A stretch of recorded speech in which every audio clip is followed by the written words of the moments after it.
try to generate good intention by thinking, by coming us here together, listening, engaging in discussion, reflection, contemplations.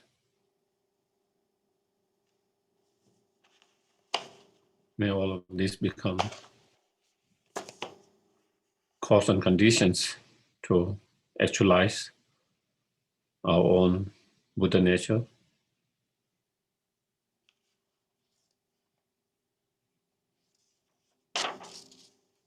To have realization of the ultimate nature of our own mind.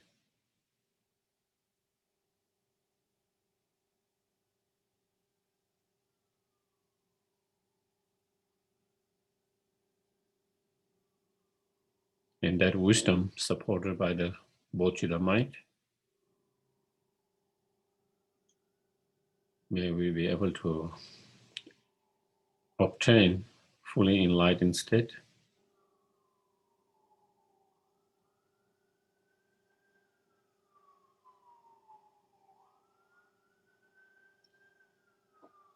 And be most benefit and help to each and every sentient being.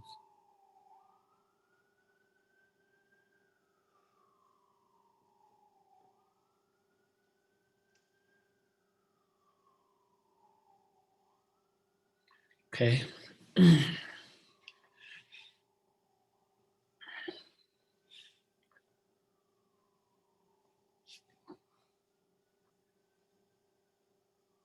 I go for refuge until I'm enlightened to the Buddha, the Dharma, and the Supreme Assembly.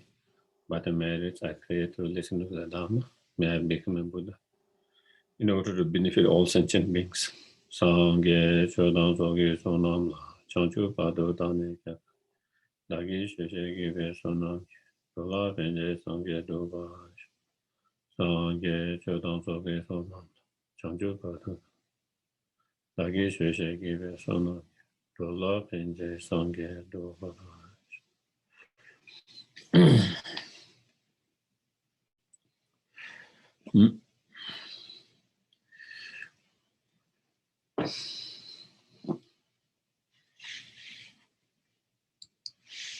So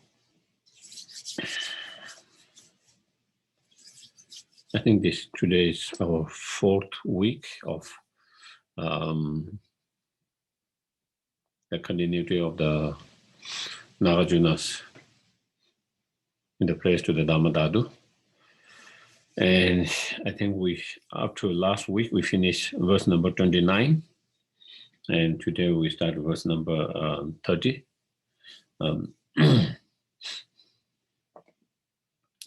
So again,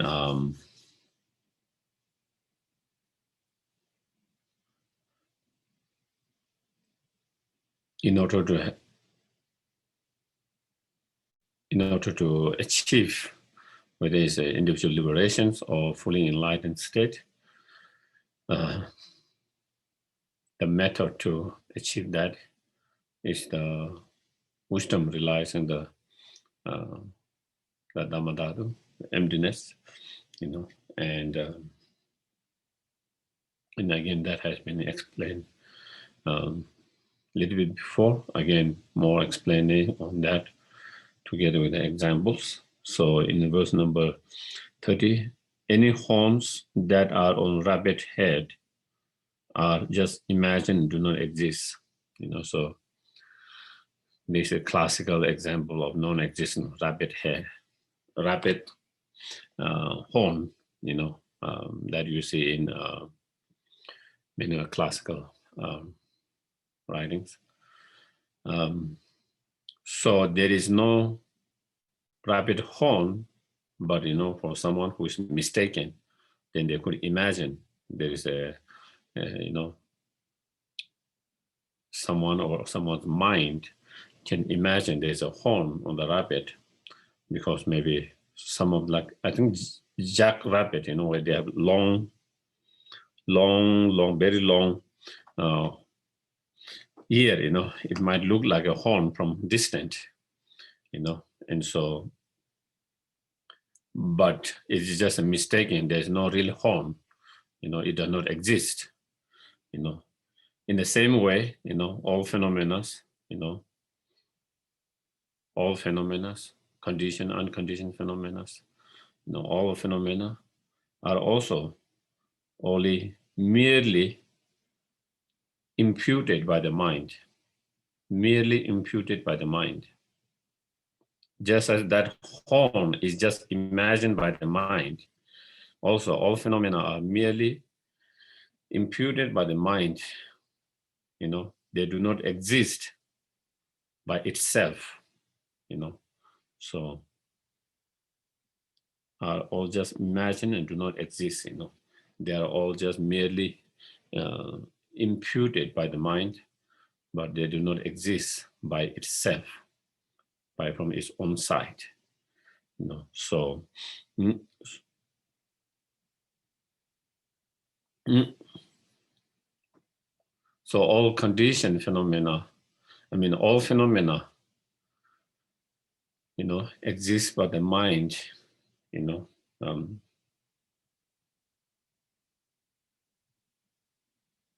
on the basis of the coming together of many cause conditions, many bases, its parts, cause and conditions. On the basis of that, and then the mind merely imputed, but nothing exists by itself without depending on its cause and conditions, without depending on its parts, without depending on the mind that impute to the basis as that objects. So that is, and so now,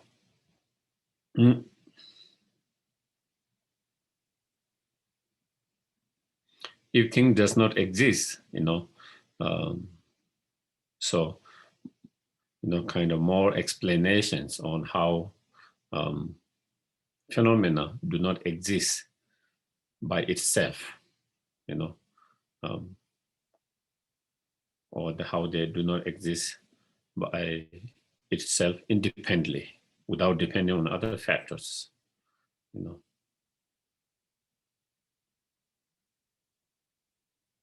or how things do not exist truly, they all truly exist and independently exist and inherently existing by itself or its own side or in own power, the same meaning. So as the horn of an axe do not exist, okay?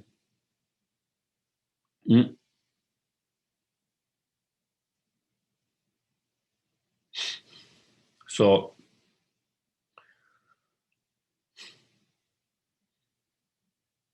the horn of the ox, if you try to find out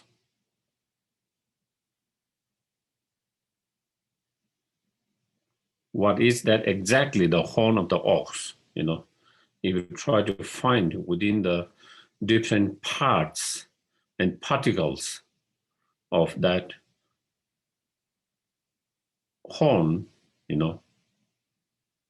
then again you cannot find, within the each of the part, each of those particles, each of the atoms that make that horn of the ox,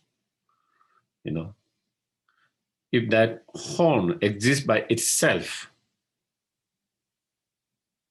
then it will have to exist without depending on other factors such as its parts, particles, and its atoms, And so therefore, when you try to find it, you should be able to find things, but you cannot find it. And therefore, do not exist as having natural particles. So therefore, you cannot find within each of the parts, particles, atom that make that horn, So therefore, it clearly shows that horn do not exist by itself without depending on other factors. If something exists by itself, then it should be able to exist without depending on any other factors. But since it depends on many other factors for it to exist. Therefore, it does not exist by itself. Because in order for that horn to exist, it's very much dependent on its parts, particles, and atoms, which make that. So,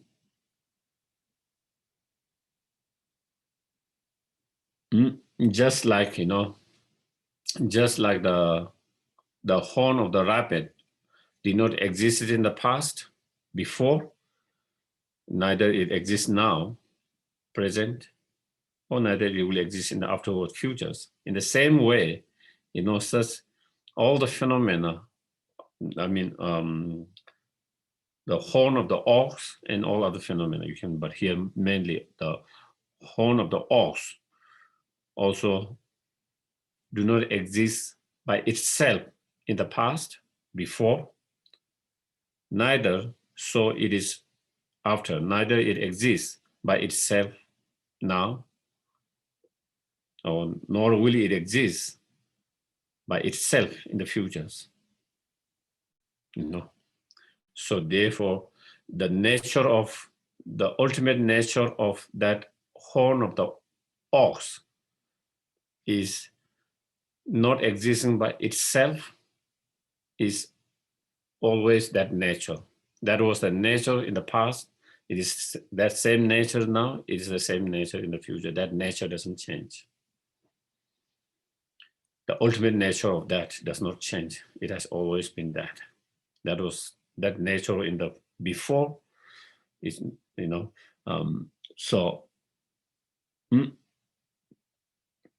so therefore, what is to imagine there? So therefore, what is to imagine there to exist as existing by itself? Because it is not there. There's nothing that exists by itself. So therefore, imagining that to exist by itself, or grasping to it to exist as itself, is totally mistaken, totally wrong.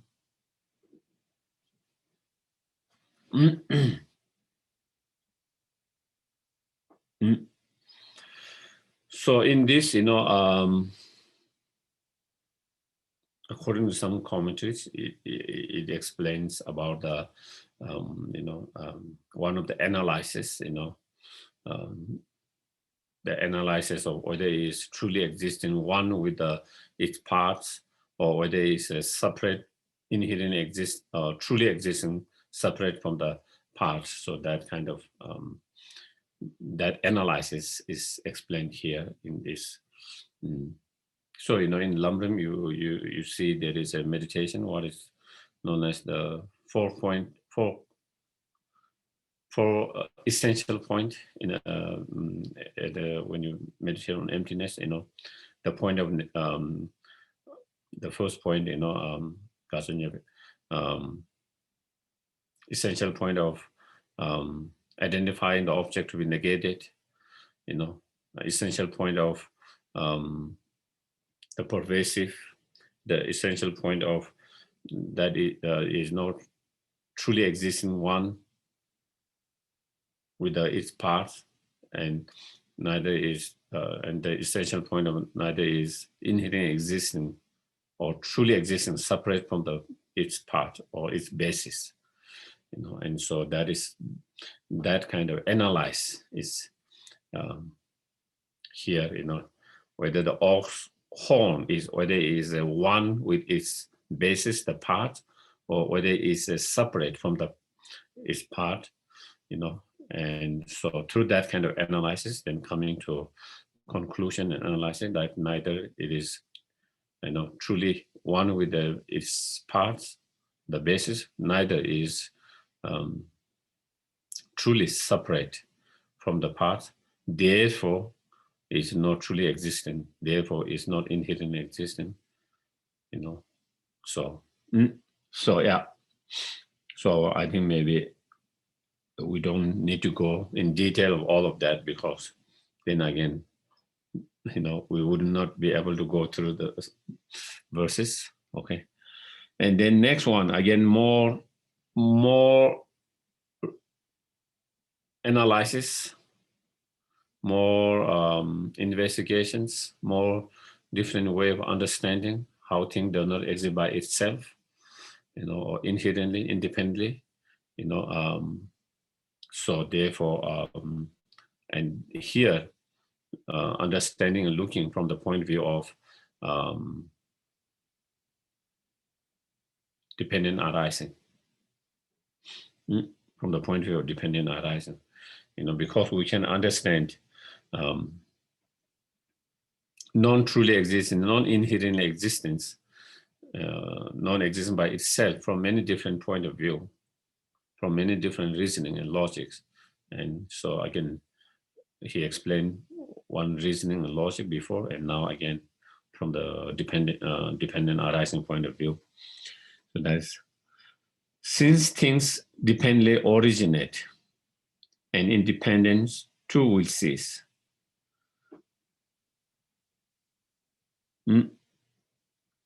If not even one of them exists, how can full imagine them? So again,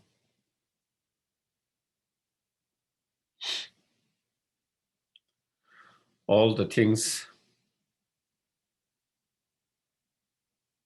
come into existence or originate, by depending on many other factors. Everything is dependent arising, dependent originating, interdependent, dependent beings, There's nothing that exists without depending on other factors, without depending on its basis. Without the basis, nothing exists. Without its parts, the wholeness of that object, the whole of that object cannot exist. Therefore, that object is very much dependent on its parts and its parts.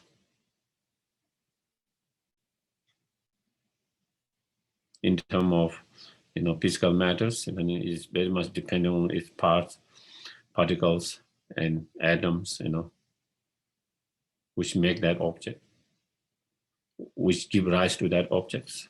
In terms of consciousness, then it is dependent on its, part of its momentaries, momentary parts.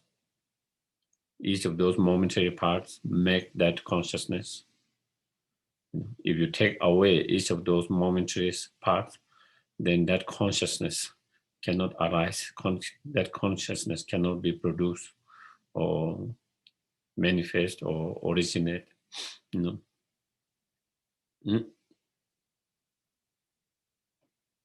So it's dependent on its parts. Without the parts, it cannot, and it's dependent on the consciousness, that perceive and that impute or label as that object on the basis, when the parts come together, or the basis is collected together, or the basis is coming together, when the parts are coming together, on the basis of that, and when it has certain functioning due to that, then the mind that perceives that label or impute as that object, whatever that object is. And that is how that object originates and arises, produce,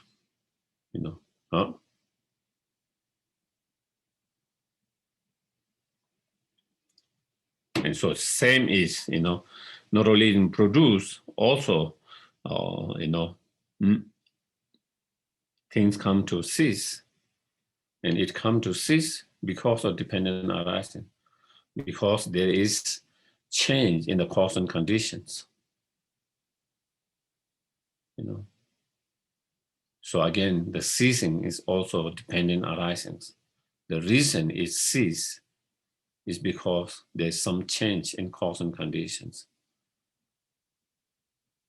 Transformation, cause and conditions. The cause and conditions that produced before start to decay, and therefore that object started to decay disintegrate, cease, you know. If it's not dependent arising, then it will not, you know, cease, you know.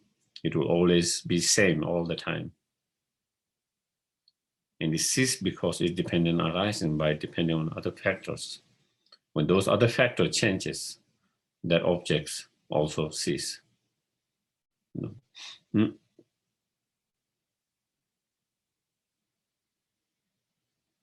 So therefore, there is no independent, you know, independently produce and independently cease. Or there is no inherently produced and no inherently ceased. There is no being produced by itself. There's nothing that is being produced or ceased by itself. All are dependent on many other factors. Therefore, nothing exists by itself. You know, there's no one object, you know. So not even one of them exists, you know. So therefore, not one of the phenomena, not one of the objects exists by itself, exists by independently, exists by inherently, you know.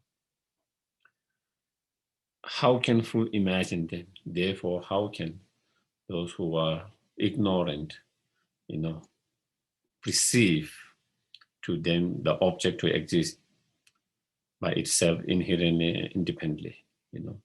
And so therefore, that imagining or perceiving or grasping the object to exist or the phenomena to exist by itself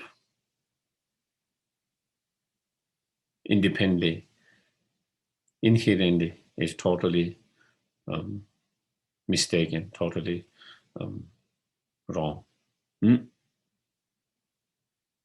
Okay.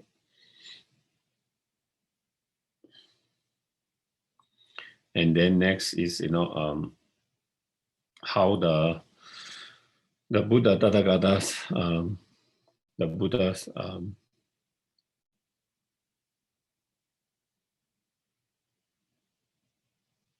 who realize both truth correctly, unmistakably, the all-knowing, how taught the middle way, you know.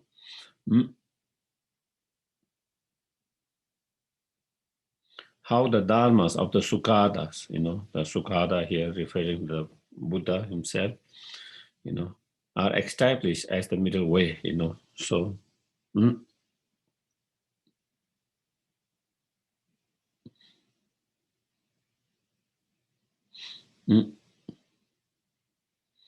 so Buddha explained all phenomena, all objects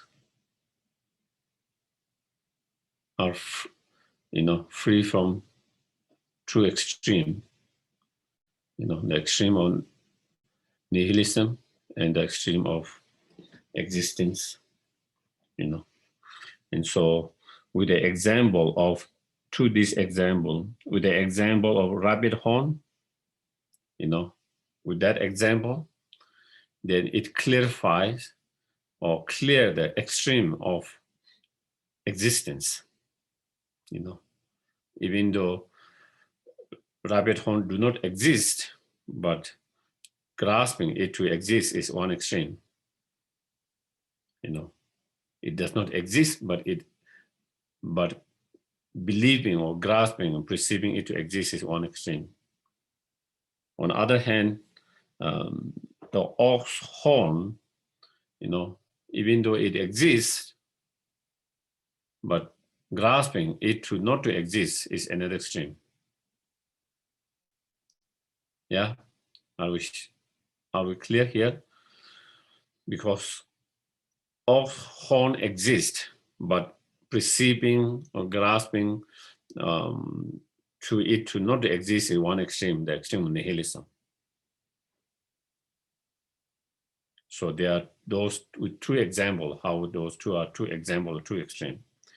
In the same way, all phenomena, you know, perceiving them to exist independently or inherently or by itself is one extreme. That's the extreme of existence. Because nothing exists inherently, independently, by itself. But perceiving to exist, that is one extreme. Then the other extreme is existing, nothing exists. That nothing exists is another extreme, the extreme of nihilism. Because all phenomena, all objects exist by dependent arising. They all exist by dependent arising, by dependent originations. They all exist by depending on imputation, by imputed by the mind, the consciousness. And so therefore, so that is how, then they explain the middle way. And to find the middle way is the key to, is the path, and is the key to liberate from all the delusions and the root of all delusion, the fundamental ignorance. Okay. And now, okay, more explanation of dependent arisings.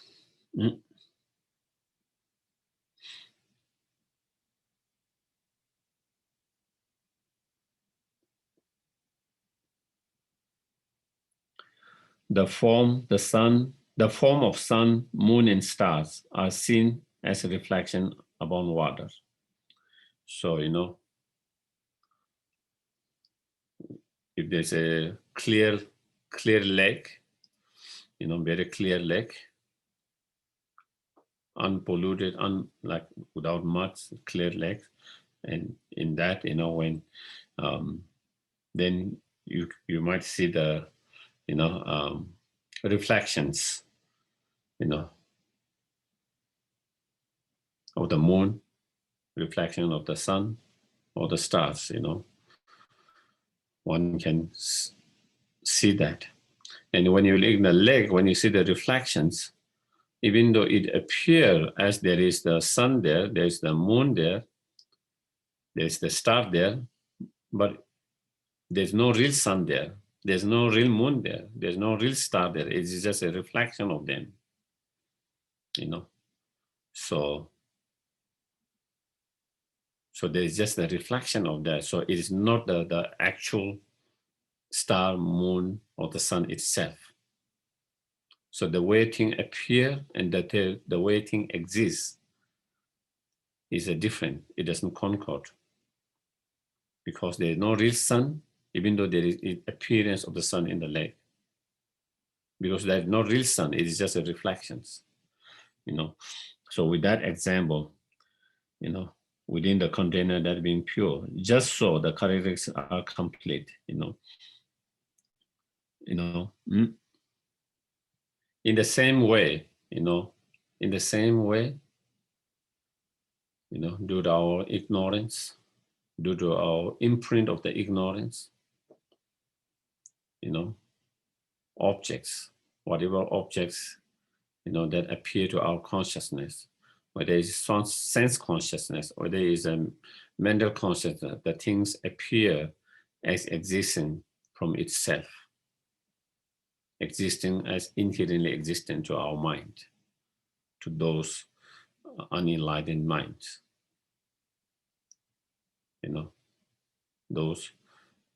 The mind of unenlightened beings, it appears to exist by itself inherently, independently.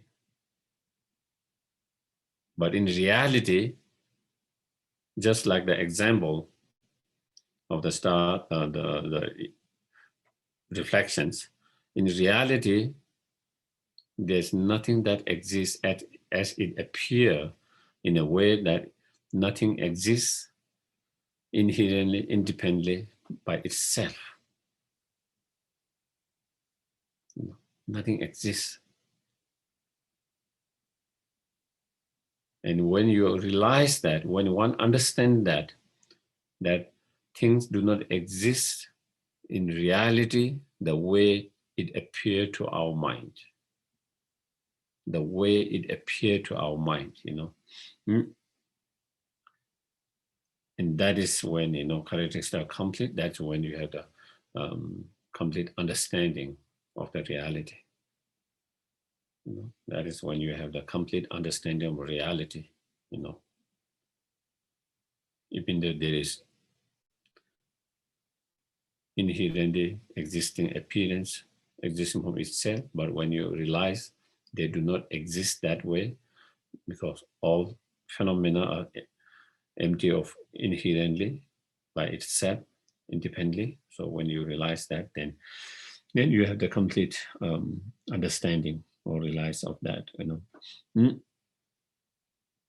So next one, another kind of thoughts arises. That thinking, virtues, especially the virtues such as, the ultimate truth itself. The ultimate truth itself, or the ultimate reality, the emptiness, might be truly existing, or that ultimate truth might exist ultimately or absolutely, because it is virtuous from the very beginning, is still virtuous, and is virtuous at the end. So it is always virtuous. So since it's always virtuous, it must be absolute and it must be ultimate. So that kind of doubt, that kind of thought could arise. And so then again, he's saying even such virtues, are not absolutely existing or ultimately existing, Mm.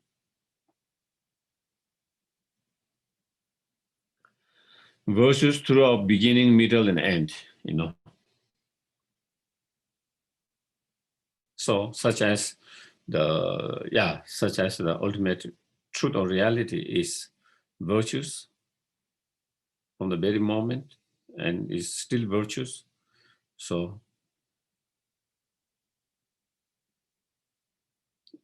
and is virtuous even when, in the end, even when you achieve enlightenment, and being that, and because that is also, the very, because ultimate is the key to the right view, or the ultimate view. Understanding of that is the key to overcome all the suffering and problems. That is the solution. That is the perfect solutions. And so since it's the perfect solutions, since it's the antidote, so then there could be a thought that it must be ultimate, it must be absolute. So that kind of, so therefore, and undeceiving and so steady, Mm. And it is undeceiving, Deceiving are those where there's different appearance and the waiting exists differently. Do you get it? There's the waiting exists differently and there's different appearance, then that is deceiving. When, for example, what things appear to us certain way, but that thing does not exist the way it appeared to us. That is a deceiving. Yeah, because it appears something else and it exists differently. But in this, the virtues of the emptiness is undeceiving because, there's no difference between the appearance and that the thing exists. Unlike like conventional phenomena. Conventional phenomena, there's a deceptions because, even though they do not exist truly, but there is appearance of truly existence. But the emptiness, the way it exists and the way it appears is same. So therefore, there's, for example, because emptiness, the way it appears to the mind that perceives it directly, then there's no deceiving between the appearance and the way thing exists. And so it's undeceiving. And it steadies because that cannot be destroyed like other virtues. Some of the virtues, like the practice creating virtues through, making offerings, homage to the Buddhas, and the practice of generosity and so forth, they can be destroyed by anger and wrong views, just as we find in Shantideva's chapter 6 at the very beginning of patient chapters. How anger destroy so many virtues that we have created, such as by practicing the generosity, by by making offerings, homage, and so forth, the virtues that have not been supported by the wisdom. And also, Chandrakirti also explained in his middle way, same thing. So many of the virtues are unsteady because they can be destroyed. But these virtues is, again, cannot be destroyed by that, and therefore is steady,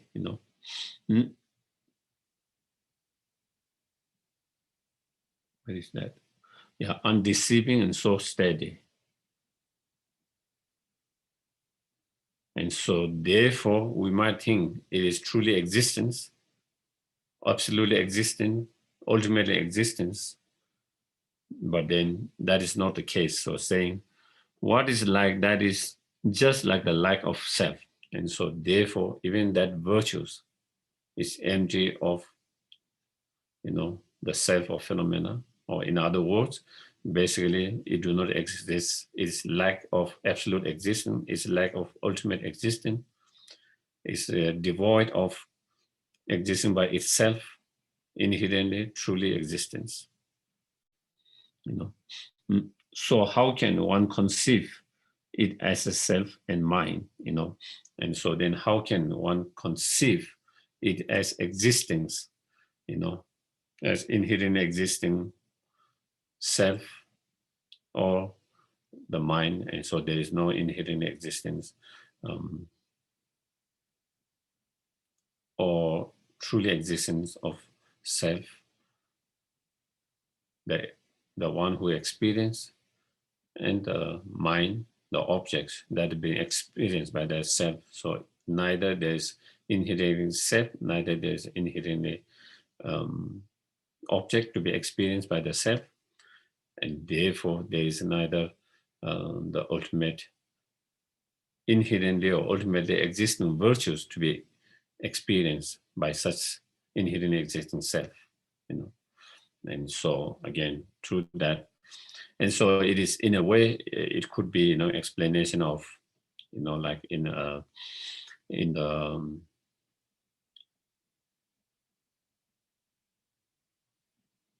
in the Prajnaparamita Sutras, how they talk, how it is explained, two kind of emptiness, 4 kind of emptiness, 16 kind of emptiness, and like that. When they explain many 16 kind of emptiness, emptiness or emptiness,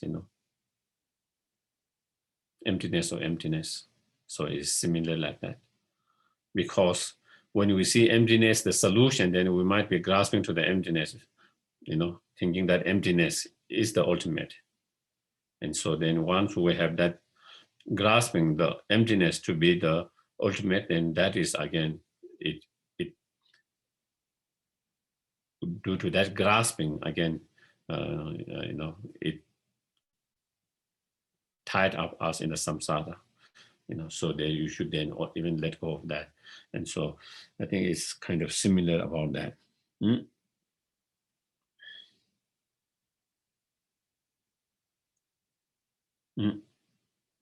So if all the phenomena are empty of inherently existing, independent existing, and existing by itself. And if the ultimate nature of the sentient beings and ultimate nature of the sentient beings' mind and ultimate nature of the Buddha's mind, if they are same, if they are inseparable, or they are not different, they are all same, then, is the Buddha and sentient being same? Isn't there difference between the Buddha and sentient beings? Because the ultimate nature of the mind is same. Because the ultimate nature of the mind is no difference. If the ultimate nature of the mind is no difference, does that mean the Buddhas and the sentient beings are the same? So again, that kind of again doubt or thought could arise, And so again, to clarify that, again, explaining that with an example,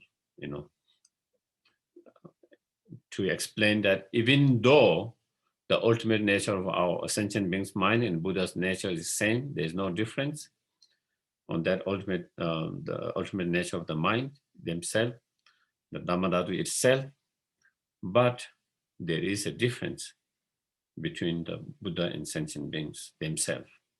And so with the example, then giving that. About water, at the time of spring, what do we say? That is the warm.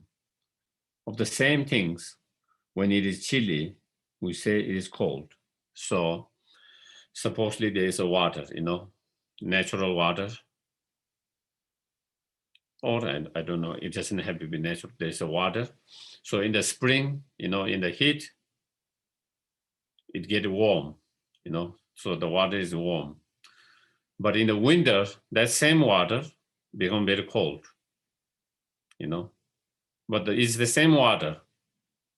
The nature of the water, that is the moisture and that is wet, that has not changed. The nature of the water has not changed. It's the same water.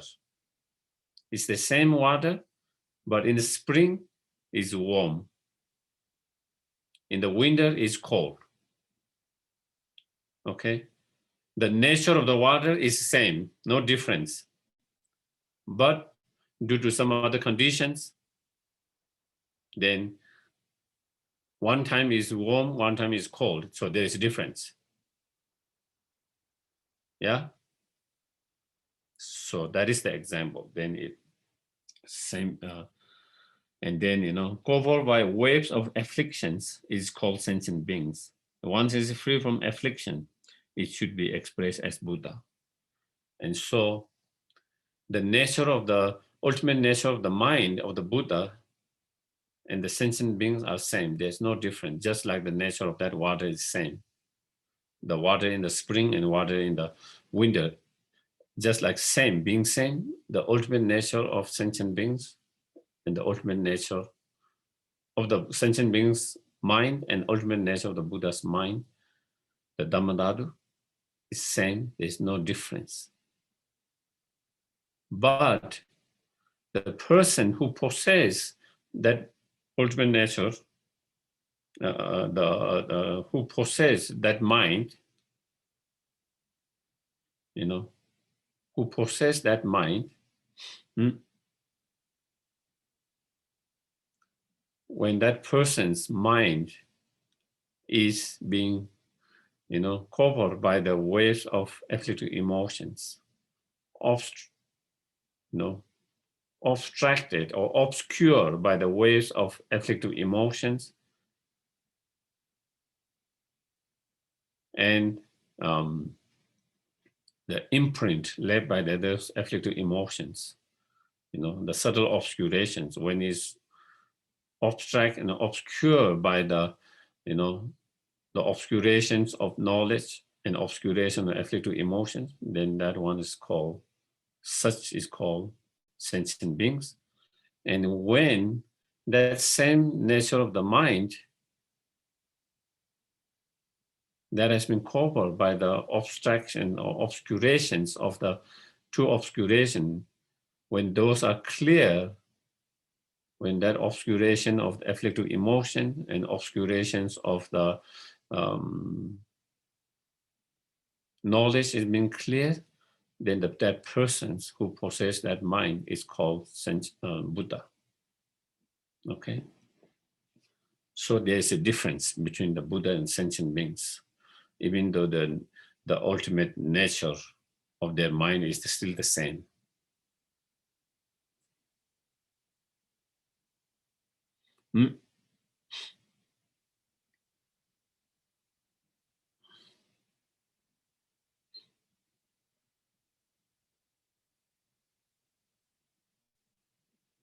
So yeah, maybe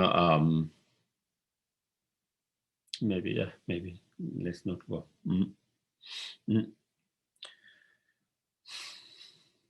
So again, more explanations of emptiness and dependent arisings through the 18 elements,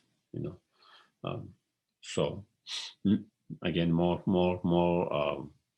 analyzing more objects, different objects, analyzing different objects and how they are dependent arising and how they are not inherently and independently exist by itself. Again, with the different objects and with a slightly different way of looking at it, So independence upon I and form, appearance without a stand occur. So that is I conscious, the I faculty. Okay.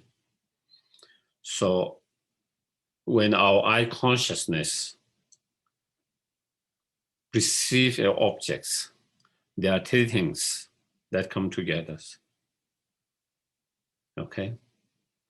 There is the objects, the visual, the form, whether it's color or whether it's shape. Okay. Whether it's color or whether it's a shape, that's the visual, the form. That's the objects. Then the consciousness, in order to I consciousness to perceive that, it has to go through the I faculty or I sense faculty. Okay. So it is like it is a little bit like what you call, someone who cannot see well, they depend on the glass to see it clearly. So it is like that glass in between, Of course, there is a lot of slightly different explanations about within the Buddhist school of thought about those different sense faculties, but it is a very subtle form, very, very subtle form. So again, we don't want to go in all of that details. So that is the uncommon, known as uncommon,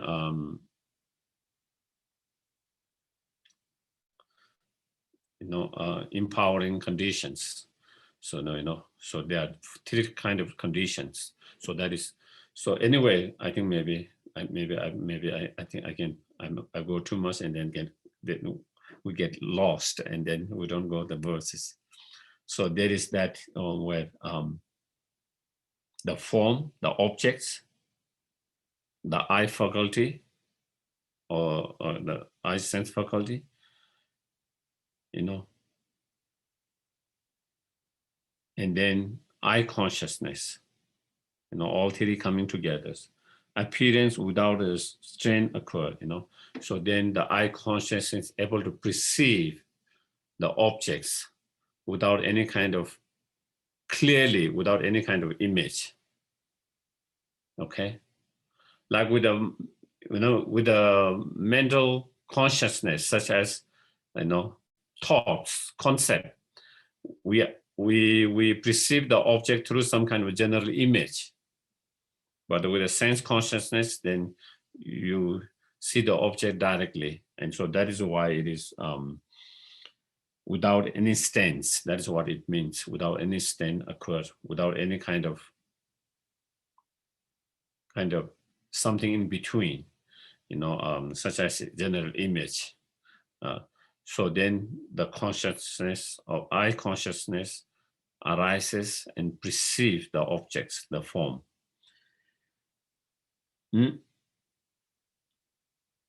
So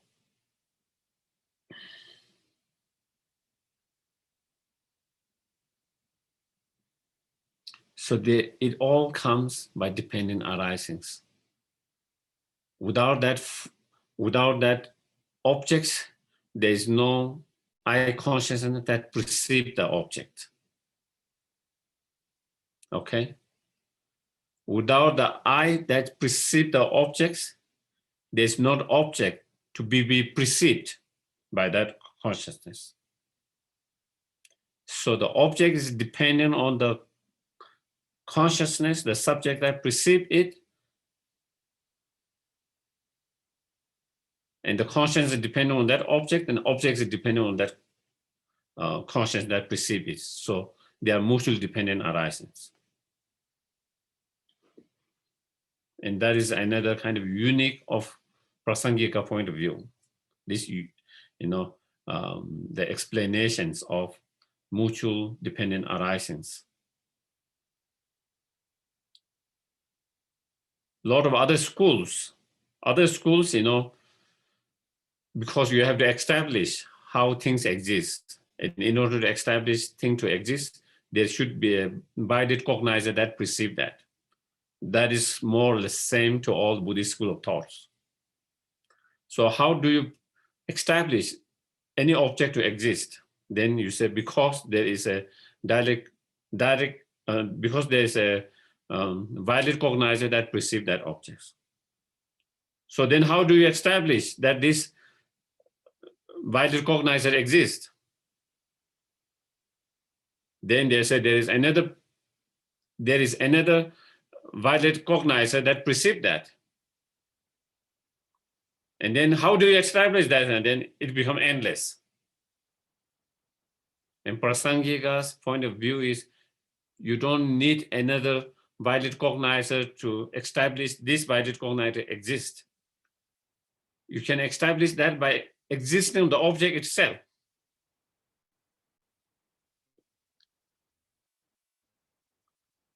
Okay? By existing the object itself. So that is the kind of unique of the Prasangika point of view. They are mutually dependent arising. If there's no object, there's no subject. If there's no subject, there's no objects. They both depend on each other. And here, not only subject objects, also the without the also the I faculty, then I consciousness cannot be the I consciousness that perceives the object cannot arise or cannot be established or cannot be produced. So again, it also depends on I faculties, and and that is when people have blind, there's something go wrong with their eye faculties. Even though they have the eye consciousness, now their eye consciousness is unable to use to perceive the objects because the eye faculties has been damaged. Some things have become wrong with the eye faculties because eye consciousness had to perceive the objects through the eye faculties, So therefore, so that is dependent arisings, okay? From beginning, unborn and unceasing, and so such the eye faculty itself, the object itself, the consciousness itself, all three of them, are not being produced, coming into existence, by itself, because it dependent arisings, because it is not arising by itself, being unborn here means not being arising by itself, and unceasing also is not ceasing by itself. It is being produced by depending on cause and conditions, and is being ceased by cause and conditions or other factors. And so therefore, it cannot come into existence by itself without depending on other factors. Neither it can cease without depending on other factors. So that is what is the meaning of being unborn and unceasing. And Dharmadhatu will be known. And when you understand that, when you realize that, when you understand that, then that those three, the objects, the faculty, and the subject, the consciousness, they all are, they all do not exist by itself. They all do not exist by itself, but it only exists and come into existence by depending on many factors. And in same way, they do not cease by itself, but they only come to cease by depending on many factors. So when you have that understanding, that realizations, then Dharmadhatu will be known. Then the ultimate nature of those objects. And so then again, so it go through in the same way, independent upon the sound, okay, and the ear faculties, pure consciousness come forth. The ear consciousness that perceives the sound arises. All three Dharmadhatus without sign, linked with thought, this will be hearing. And all three, Dharmadhatus, that means,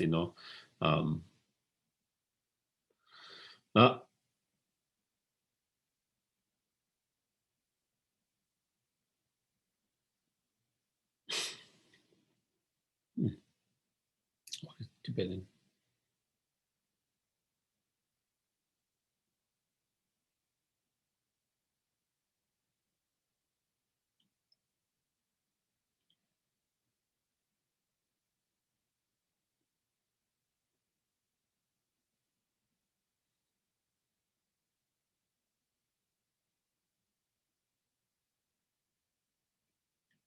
So all the emptiness of Dharmadhatu, of the sound, air faculty, and the air consciousness, all of them without the sign of truly existing or inherently existing, they all are empty of truly existence or devoid of truly existence. The sign is that, truly existing or inherently existing, they all are devoid or lack or empty of those, all of them. A link through the thought, this will be hearing. I'm not 100% sure about that exact translations. According to some commentaries, then it is true, Then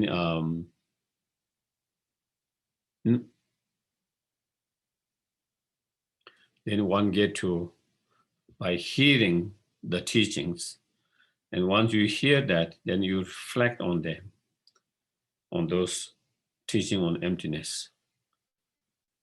And through reflecting, and when you come to certain assertions, then you contemplate and meditate on that. And through that kind of meditation, then you come to have understanding or realizations of the ultimate nature or Dharmadhatu of those three objects. And so that is linked with the thoughts, means, that is when, and at the very beginning, when you meditate, contemplate, we use reasoning and logics, and that is the thought process, investigating, analyzing is a thought. And so through that kind of, by reasoning and using reasoning, logic, and so forth, and through that kind of, so one started to have understanding, realization of that, at the very beginning with that. And then of course, eventually, as you meditate, continue to meditate, then you will have direct realizations without any thoughts, So, but And then in the same way, smelling independent about the nose and the smell, so again, nose faculty and smell the objects, and then is example of lack of form, Likewise is nose consciousness, and the conceptualization of Dharmadhatu. So again,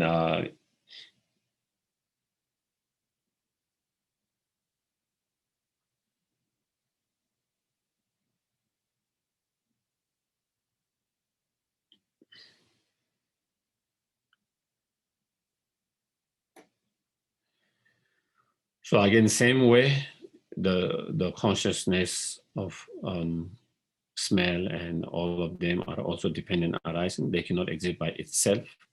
Only independent on that, all three of together, then the nose consciousness exists that is able to perceive the smell, the objects.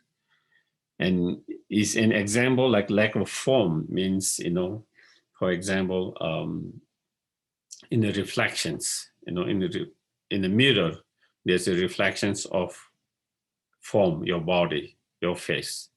Okay, even so, in the mirror, there is you see your face there, the form here, your face of your body.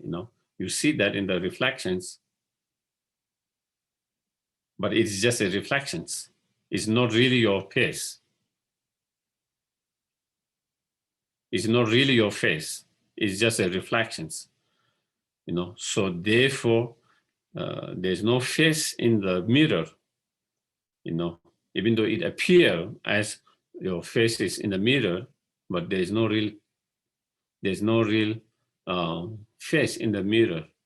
In the same way, all these objects, even though they appear as inherently or independently by itself, but none of them exists by itself, by independently, inherently.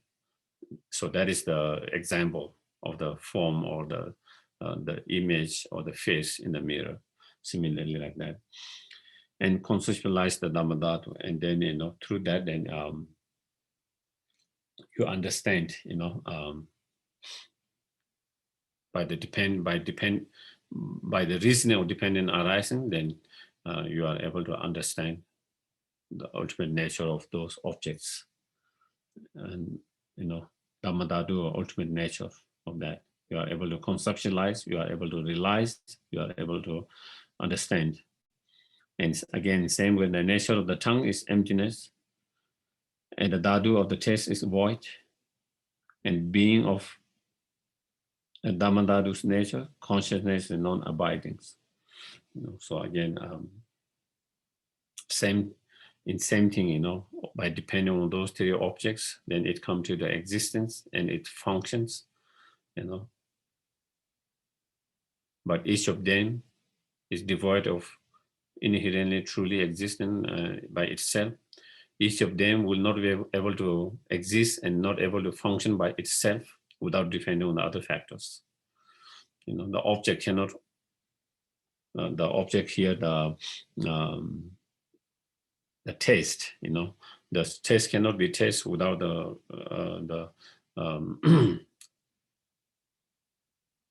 the faculty of the tongue, and it cannot be experienced taste without the consciousness.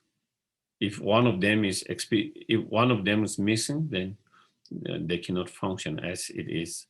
If there is no, so therefore they all are again non-truly existent and inherent existence and non-truly abiding. From the nature of body pure, again here pure means being clean or clear.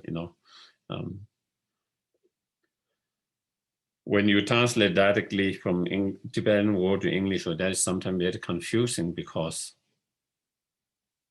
in Tibetan is takwa. Takwa means pure.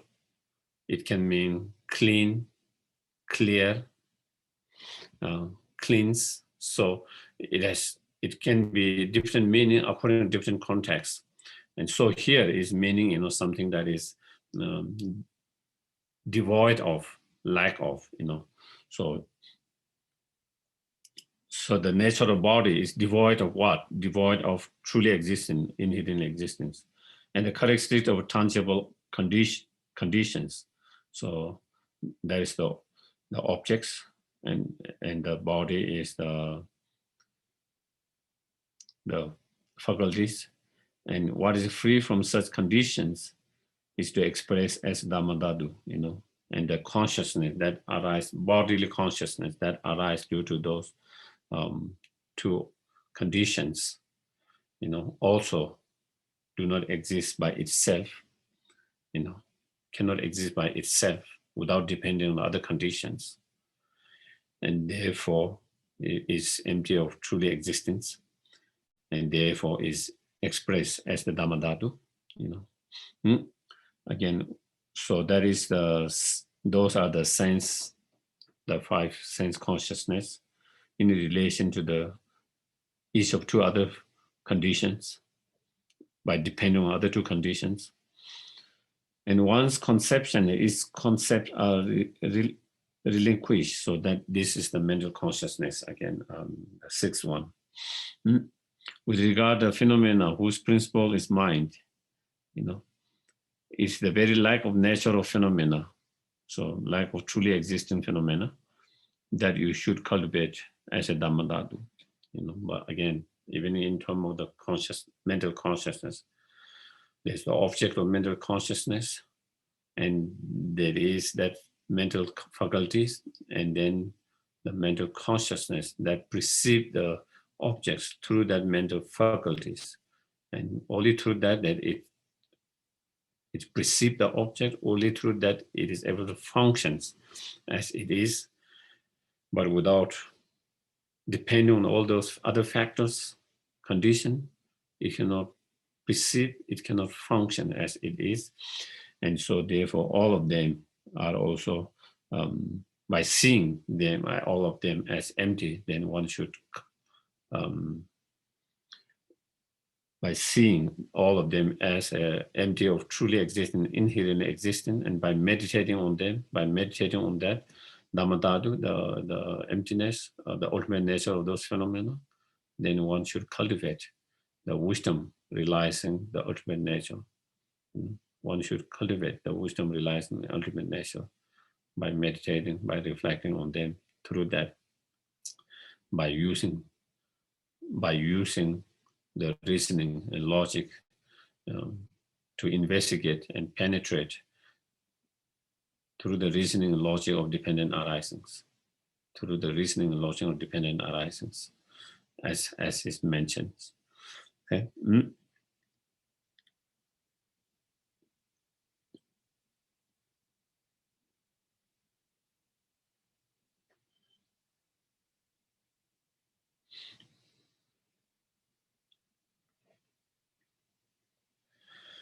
So after having explained how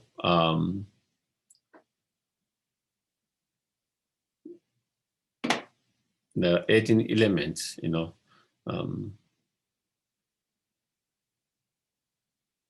how they all are dependent arisings, how they all exist and come into the existing, come into produce, and how they are able to do their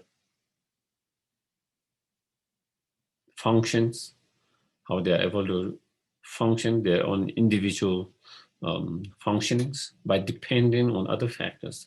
They cannot function as they are by itself, by independently, without depending on other factors.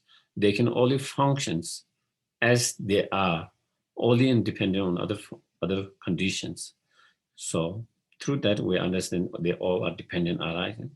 Through understanding dependent arising, then we realize they are not truly inherently existing or independent existing or exist by itself. Then again, in order to understand again, then again explaining from the point of view of 12 sphere, sense spheres, 12 sense sphere.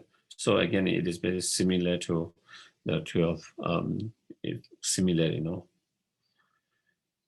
normally in the sutras and different commentaries, they find a way of differentiating the phenomena, sometimes in terms of 5 aggregates, and then when it is expanded, then in the term of 12 sense spheres, and then when it expanded from the point of view of 18 elements, so that is how. So again, so next one is, yeah, how they are also the 12 sense sphere are also lack, and they are devoid, or the void of truly existing or inherent existence.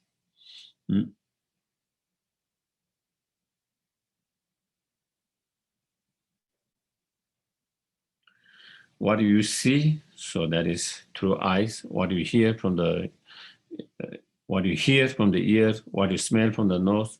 What do you taste from the mouth? What do you touch from your body? And what do you experience through the phenomena, through the mind? So as well.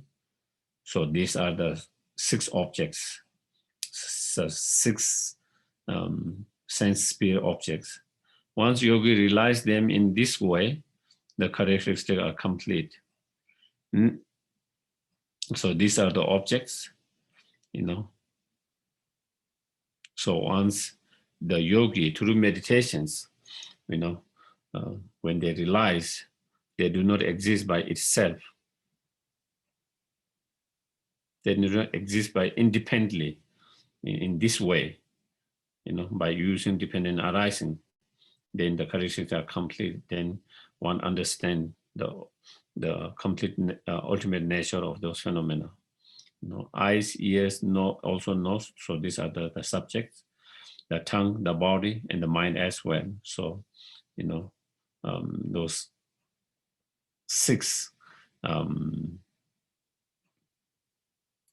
subjects, sense spheres, so in relation to those objects, the 6 ayadanas, fully pure. This is true reality's own marks. So again, here pure, fully pure means again is lack of or devoid of, or so again here pure means lack of or devoid of. So they all also are devoid of or lack of truly existence or inherently or independent existence. And that is the true reality of own marks, then that is the true realities of their own nature, their own mark, their own nature. And that is the Dharmadhatu, that is the emptiness. So they all do not exist by itself without depending on other conditions. The eye consciousness cannot exist as eye consciousness without the object, the form. The form cannot exist and function as a form without the consciousness that perceives it. So again, they are dependent arisings. And since they are dependent arising, then they are empty or devoid of truly existence. And that is their ultimate nature. That is their ultimate nature. Okay.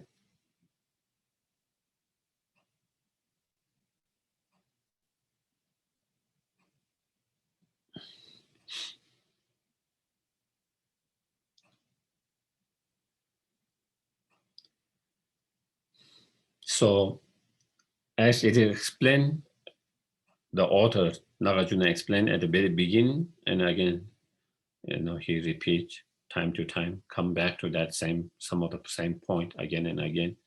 And that is again, due to not realizing emptiness, the Dharmadhatu, then we circle in the samsara. The sentient being circle in the samsara. And when you have a realization and correct understanding and realizations, unmistaken correct realization and understanding of emptiness, the Dharmadhatu, then one is able to free from the samsara and achieve the nirvana. So again, into that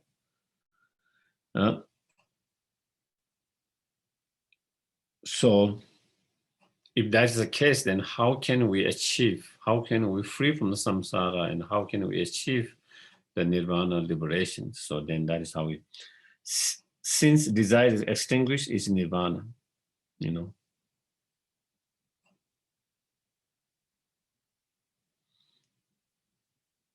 Hatred and ignorance are extinguished too.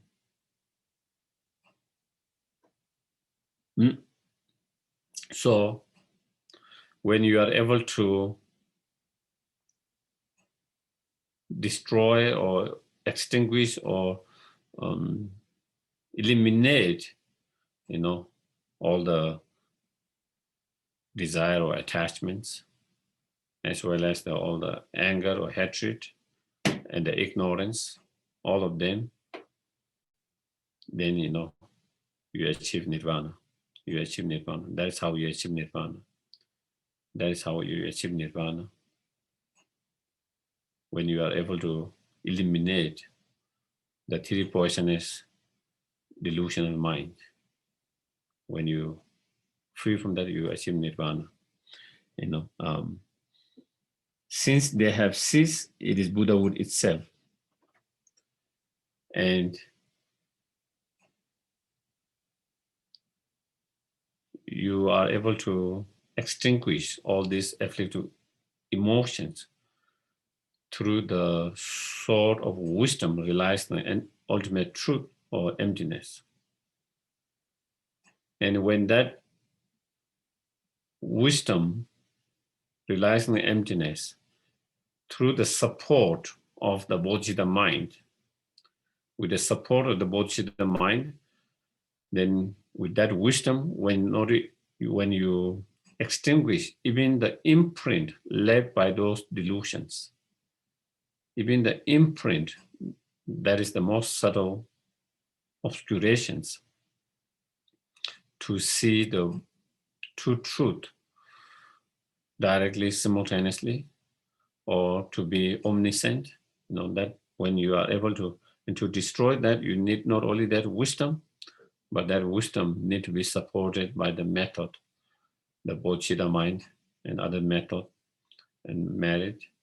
Together with that, when you destroy that, then that is when then you achieve enlightenment.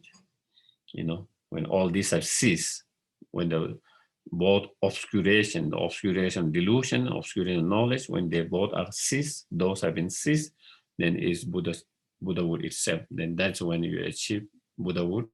That's when you become Buddhahood or Buddha. So, and that very refuge for all beings. And once you achieve Buddhahood, then you become the ultimate refuge to all sentient beings.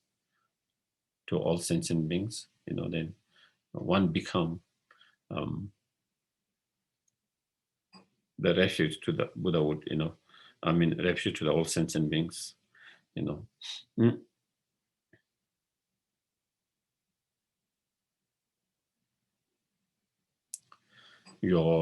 The Buddha's wisdom, realizing the emptiness and the cessations, become the refuge of Dharma,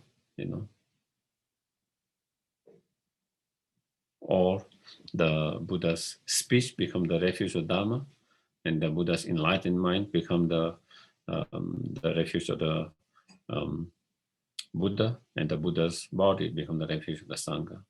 So that is sometimes in certain, of course, it doesn't explain here this exactly.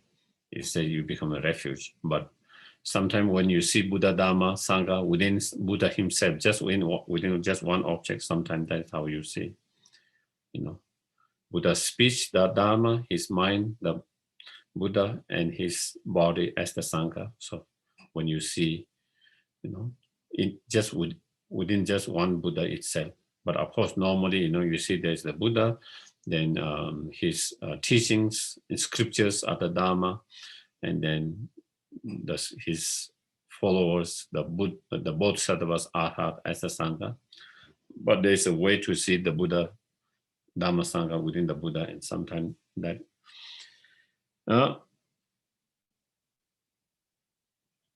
So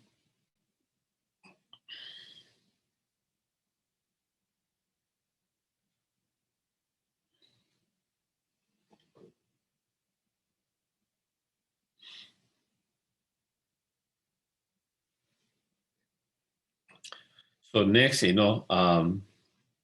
when you extinguish all these afflictive emotions together with their imprint, um, you achieve nirvana and buddhahood. And when you are under the control of those afflictive emotions, then you are in samsara. So that is what it has explained. If that is the case, so then what's the doorway? What is the doorway for the nirvana? What is the main cause of samsara? What is the ultimate cause of the samsara? And then to that, in order to achieve nirvana, then the understanding emptiness is the method, the key, the path to that. And self-grasping is the very root of the samsara. So then explaining that further. Due to realizing and its lack, all is in this very body. So due to the realizations, due to the realization of Dharmadhatu, or ultimate truth, ultimate nature of the phenomena, then we get liberated from the samsara. We get liberated from the samsara. And that is the path, that is the antidote, that is the way to free from the samsara and to achieve nirvana, realizing the ultimate truth of nature or emptiness. Its lack, due to not understanding, due to the lack of realizations of emptiness, and Dharmadhatu, due to not understanding, due to the lack of understanding or realization of emptiness, not only that, due to misperceiving the reality and ignorance, grasping truly, due to the ignorance that's grasping inherently existing, truly existing, due to that, then all is in this body. And due to that, then we are in these samsaric aggregates. That's due to that, we are still in samsaric aggregate. Our physical aggregate, our mental aggregates, they all are samsaric aggregates. These samsaric aggregates of the body. And so, through our own conception, we are bound. And we are bound in these samsaric aggregates, or this samsaric body or aggregates, due to our own conceptions. That is conceptions, that is the ignorance, that is grasping the object to be truly or inherent in existence. So that is, this one explains how the conceptions of grasping truly existence or inherent existence or independent existence is the very root that tied up or bound us in this samsaric aggregate and in samsara, and thereby experiencing the suffering of the samsara. But when knowing our nature, we are free, So when we realize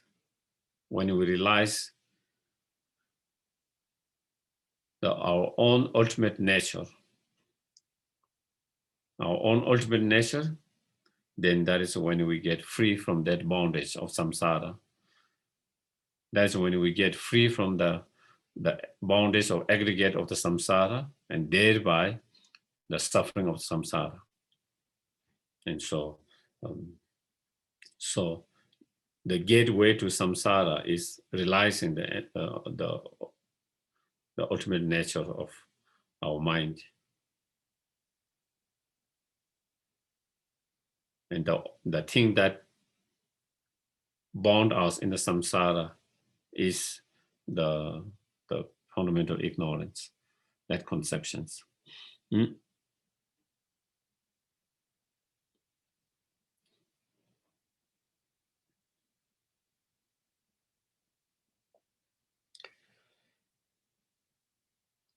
And of course, in order to have that realizations, then of course we need to meditate, reflect on them. In order to be able to reflect, meditate correctly, we need to study, learn.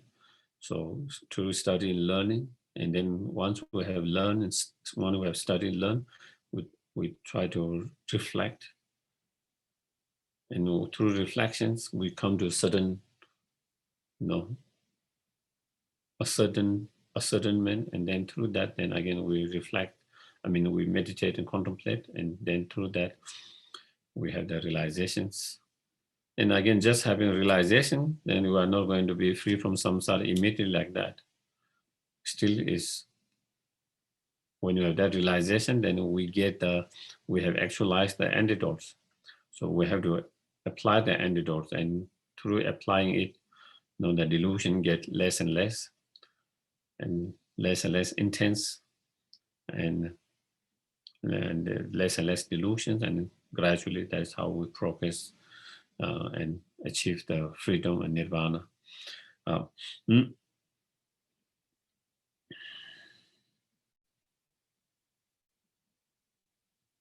So the enlightenment, which is the refuge of all sentient beings, the enlightenment,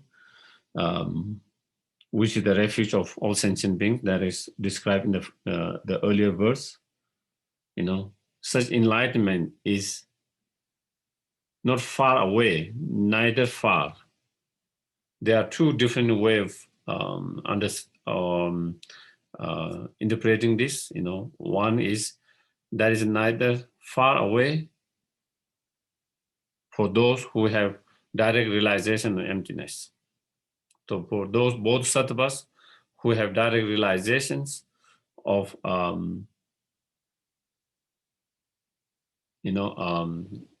enlightenment, not far away from those bodhisattvas who have direct realization of emptiness. For those ordinary beings who do not have a realization of emptiness, is not near. And neither does it comes and goes, Neither, those who wish to be achieve enlightenment, to those who wish to achieve enlightenment, neither we can kind of walk towards it by our bodies or by our legs, or neither it's coming there,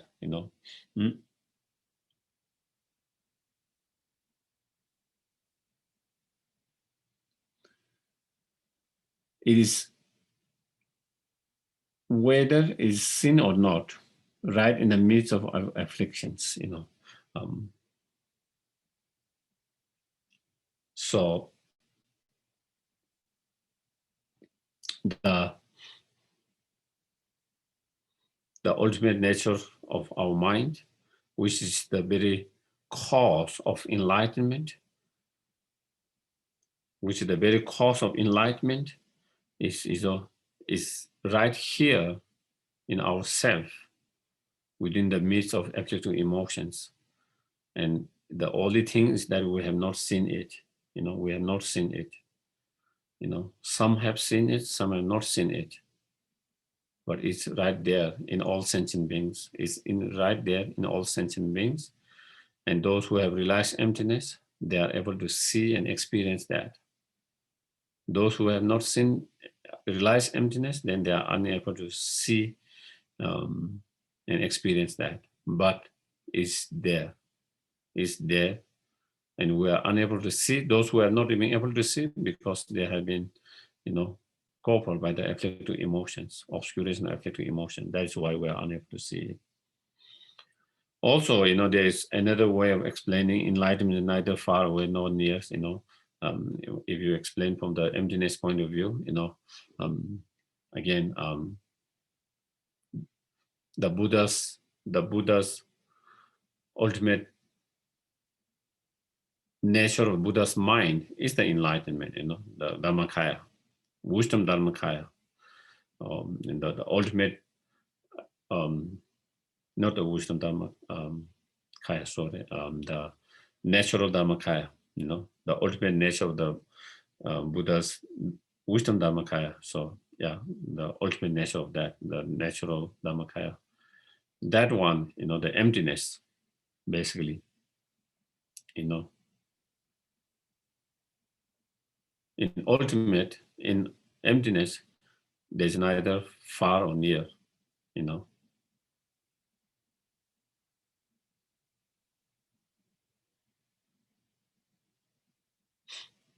There's neither near and far.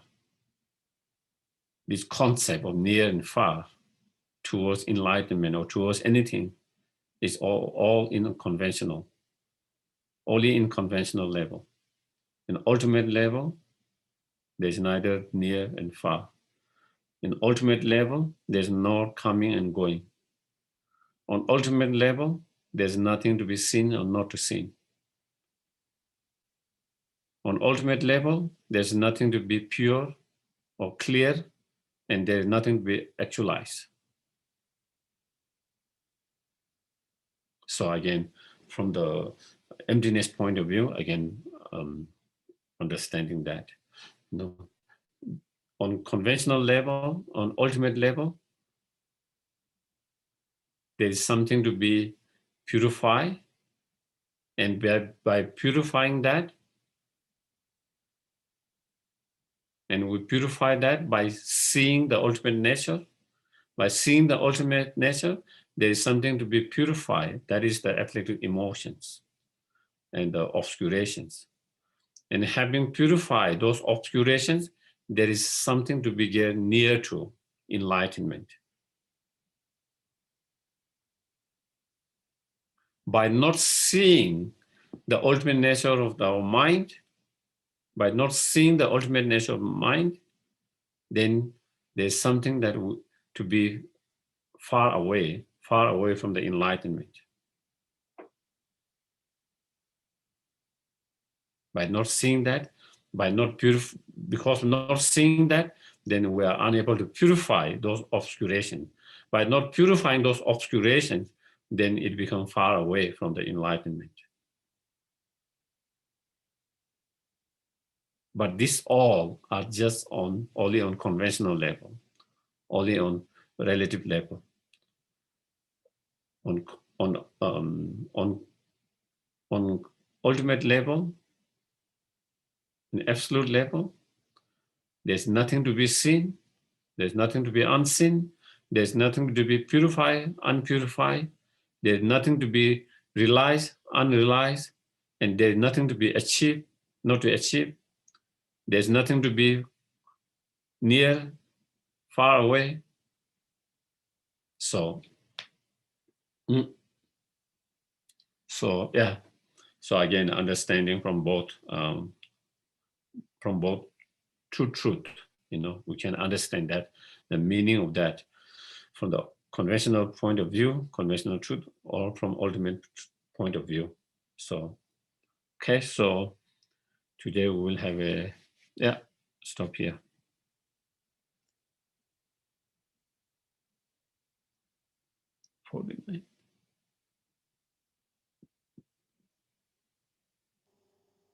Geshe, would you like to take any questions before we finish? I could take one, two, if there is. Amy, you had a question? Yes, Amy.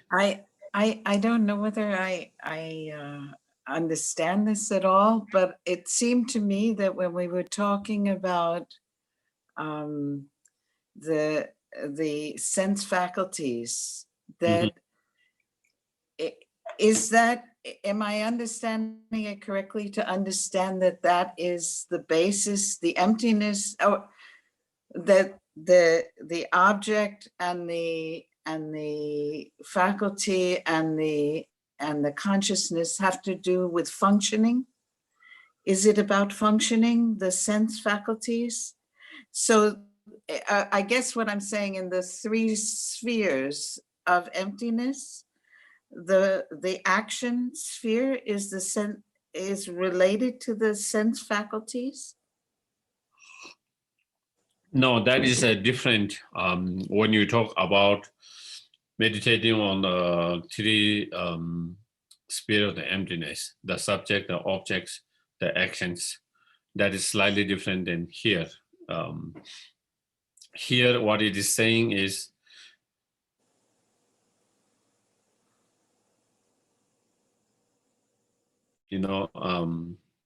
all of them can only come to existence and come to functioning of them only independent on each of them.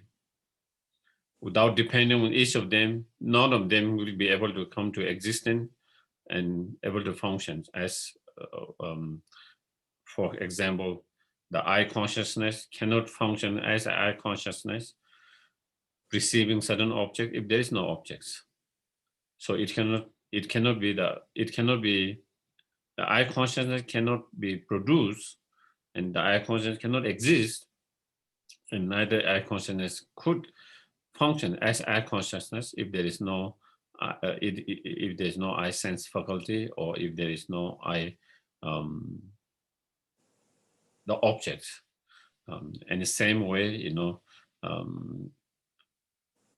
the sense faculty, the eye sense faculty cannot functions and exist as a eye sense faculty without depending on the objects and the subjects.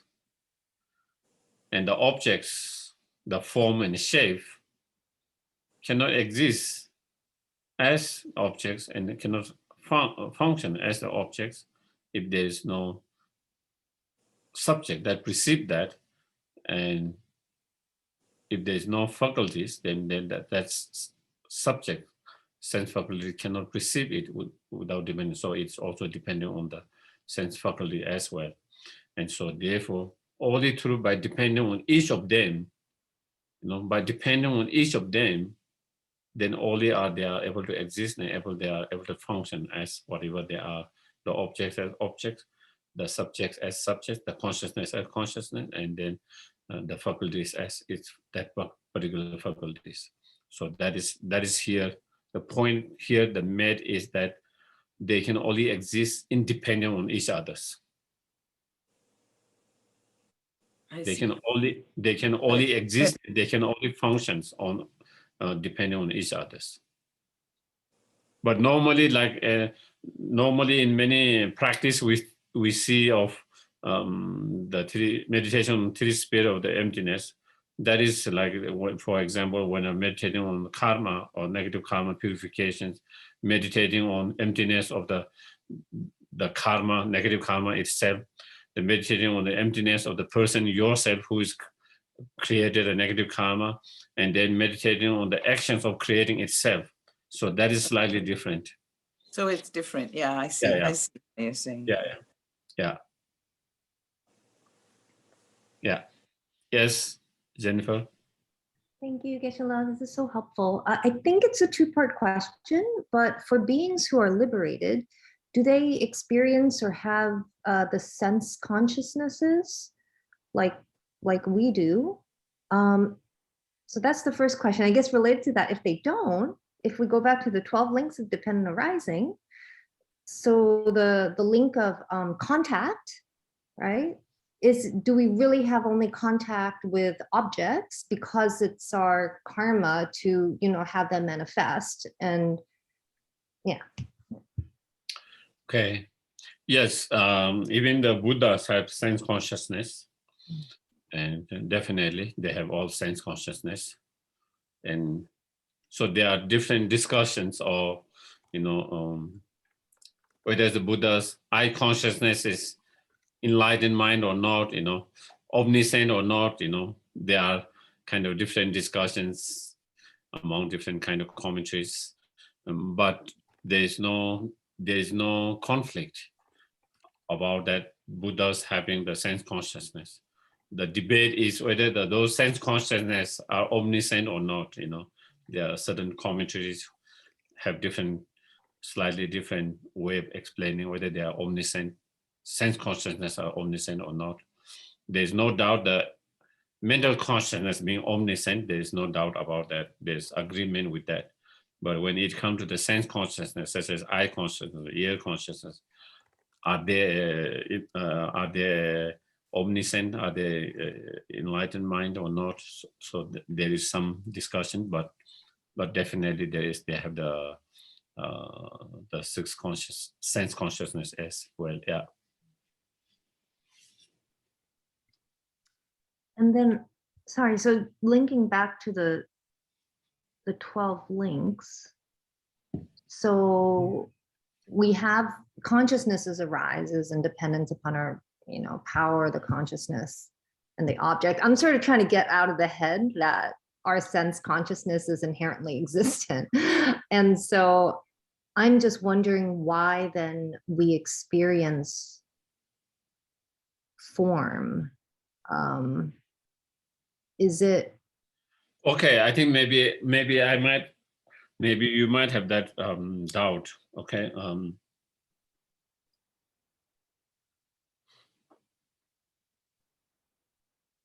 Because of the contact, then we have feelings. Okay, coming into contact, then we have 3 different kind of feelings, and due to this kind of feelings, then graspings and craving arises, craving or grasping arises. But when you enlighten, you have no more craving and grasping. Even you come into contact with the objects, so it stops there. Even you come into the object, come in contact with the objects, you don't have those 3 kind of different feelings. Neither you have craving for those cravings. So when you don't have craving and grasping, then no condition to activate any karma, even if there is a karma. First of all, they don't have karmic seed, all have been purified. But even supposedly, theoretically, even you have karmic seed unpurified, still that karmic seed cannot be activated, because to activate that karmic seed, you need craving, graspings.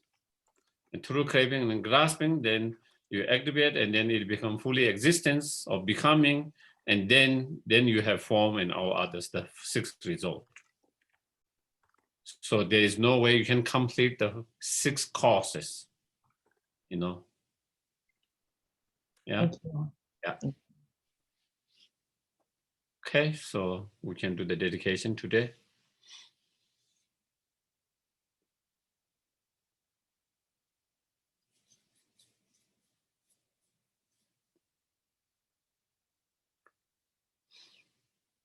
Due to the merits of these virtuous actions, may I quickly attain the state of Guru Buddha and lead all living beings without exception into that enlightened state. May the Supreme Jewel Bodhisattva that is not arise and grow, and may that which arise and not diminish but increase more and more.